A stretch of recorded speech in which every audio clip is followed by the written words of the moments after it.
And everyone said, no! Call him Andy. And I didn't understand. And then he came over and he was acting weird. I didn't know he was acting like Andy Kaufman. Just like, hey, how you doing? And I was like, hello. And just like that, I'm right back. 215 God, yeah, Eldric reacts. It's 215 God if you ain't heard ask around. Yeah. I'm Eldric Valentine, you up your grind when I'm around. Look, so the year just started and Dave Chappelle is getting canceled already because of a joke. Another trans joke, as they say. Like, I don't know the correct terminology. Correct me if I'm wrong. But it's one of those things where, like, what do you expect? It's like the same thing they love somebody for, they hate them for the same thing at the same time. And that's something I don't understand. Today we're going to watch the joke that's apparently has got him canceled again. But honestly, man, it's Dave Chappelle.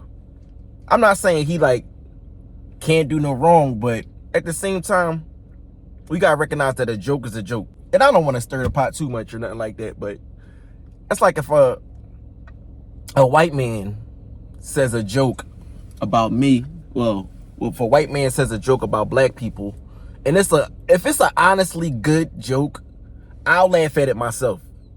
Because it's like, if it's tasteful and it's like it's really comedy, then I get that. But I understand at the same time if somebody's being just mean or malicious or something like that and they're just attacking people, that's different. But a joke is a joke. But let's watch it though. Let's see if this is worth canceling Dave Chappelle over. Let's watch it. Dave Chappelle's Jim Carrey joke from his new special, The Dreamer. Let's watch it. And what I remember most about that night was the pressure. For the show, I had to run out there on the avenue and hand out tickets to anybody who would take them because I couldn't even fill the fucking room. Boy, what a difference 24 short years makes.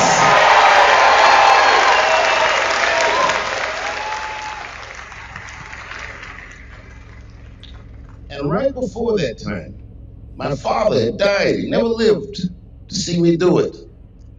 And when he died, I was inconsolable.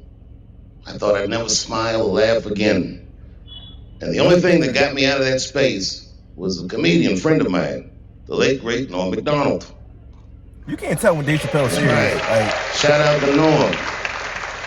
And what Norm did, which I'll never forget, is he knew that I was the biggest Jim Carrey fan in the world. Now, I'm not going to go all into it, but Jim Carrey is talented in a way that you can't practice, rehearse. What a God-given talent. I was fascinated with him.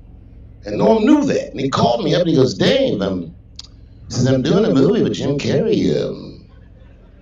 Do you want to meet him? And I said, fuck, yes I do. And it was the first time I could remember since my father died being excited. And the movie was called Man on the Moon. I didn't know any of this. And in this movie, Jim Carrey was playing another comedian I admired, the late, great Andy Kaufman. Yes, and Jim Carrey was so immersed in that role storytelling is crazy. That from the moment he woke up to the time he went to bed at night, he would live his life as Andy Kaufman. I didn't know that. When they said cut, this nigga was still Andy Kaufman. So much so that everybody on the crew called him Andy. I didn't know any of that. I just went there to meet him, and when he walked into the room we were supposed to meet, I screamed, Jim Carrey! And everyone said, no! Call him Andy. And I didn't understand. And then he came over and he was acting weird. I didn't know he was acting like Andy Kaufman. Just like, hey, how you doing? And I was like, hello. Andy? Now, in hindsight, how fucking lucky am I that I got to see one of the greatest artists of my time immersed in one of his most challenging processes ever. Very lucky to have seen that. But as it was happening, what happened? I was very disappointed. Because I wanted to meet Jim Carrey, and I had to pretend this nigga was Andy Kaufman all afternoon. And he was clearly Jim Carrey. I could look at him and I could see he was Jim Carrey. Oh, I see. Anyway, I say all that to say, that's how trans people make me feel.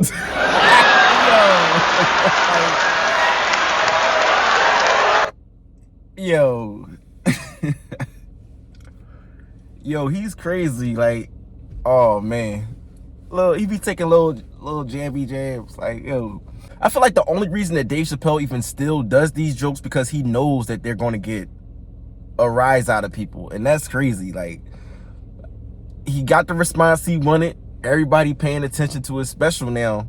But is that like the whole purpose? Because he really don't have to keep going at them. But I guess he has to. Like, I don't know. I feel like Dave Chappelle is like, he's funny without those jokes. Like, but I guess as a comedian, I'm not a comedian, stand up or whatever, but I guess the more relevant the joke, the better it does, maybe. So maybe he feels like he has to say these jokes because it's like a trending, I wouldn't say a trending topic, but like it's something that everyone talks about. And I don't know, like I said, it gets a rise out of people. So maybe that was his whole purpose. Was the joke funny? I like when a comedian tells a story and then it leads to like the punchline at the end. So I always thought Dave Chappelle was like, at this point, he more like I don't want to say a shock jock. The joke was funny. It's not like I was like splitting sides, like, like, you know what I'm saying? It wasn't one of them type jokes, but it was funny nonetheless. It was just a little funny. It wasn't crazy funny, but it was funny. What y'all think about it? Is this worth? Should he be canceled for this, or is this just Dave Chappelle being Dave Chappelle and just love him or hate him? What do y'all think? Should people be sensitive about this? Me, I can't tell other people how to feel. That's crazy to me. Like, but I can understand. At the same time, I'm understanding, because if you are part of a certain group or whatever, you feel a little protective of it, you know. But time is something y'all can never have back. But y'all spend y'all time with me, so I appreciate y'all for that. Subscribe to Eldric Reacts, because this year we making it to 10K. What K? 10K. Yes. If you're watching this, just know that you're going to be great today. Whatever you do, you're going to be good at it. Why? Because I said so. Why? Because we're speaking into existence. Why? Because you are great. Amazing even. Don't let nobody else tell you different. And if you don't feel like you amazing, shit. Carry it like you are. You better carry it like that, because we ain't pushing the narrative of being, oh, I can't do this, I'm not good enough. You are good enough. You are blessed. And you might not always know your talent or what you're good at the moment, but you will get there. You will know your worth. Give it time. Don't think that you don't got nothing to offer in this world. I'll see y'all in the next video.